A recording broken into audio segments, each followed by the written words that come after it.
నువ్వు రోమ్ వెళ్తే రోమన్‌లాగా జీవించు అంటారు. అలాంటిది వేరే దేశానికి వెళ్ళినా సరే తమ బుద్ధులు పోగొట్టుకోకుండా రచ్చరచ్చ చేస్తున్నటువంటి దరిద్రులతో ఇప్పుడు బ్రిటన్ పెద్ద సమస్యగా మారుతోంది. బ్రిటన్‌కి ఇప్పుడు ఏదైతే దారుణాతి దారుణమైనటువంటి యుద్ధాలు జరుగుతున్నాయి మా దేశంలో మీ దగ్గరికి బతుకుతామని వచ్చినటువంటి Yemen, Lebanon, Syria, Iraq, Iran, Pakistan, Bangladesh లాంటి దేశాల నుండి అక్కడికొచ్చి చివరికి అక్కడ మతరాజ్య స్థాపన అని అక్కడ ఉన్నటువంటి ప్రజల్ని ఇబ్బంది పెడుతున్నది ఒక ఎత్తైతే, అదే బ్రిటన్‌లో తాజాగా కుర్దులు, సిరియన్లకి మధ్యన ఘర్షణలు జరుగుతున్నాయి.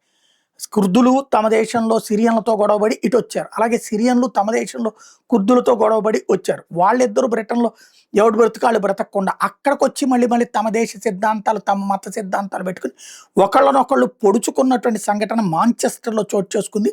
నడి రోడ్డు మీద జరిగినటువంటి ఈ కొట్లాటలో 7 దాదాపుగా ప్రాణాపాయ పరిస్థితిలో ఉన్నారు. స్టార్మర్ ప్రభుత్వం ఓ పక్కన క్రిస్టియానిటీని కంట్రోల్ చేసింది గానీ, వీళ్ళ మతపరమైనటువంటి కార్యకలాపాల నియంత్రణ మాత్రం చేయలేకపోతుంది.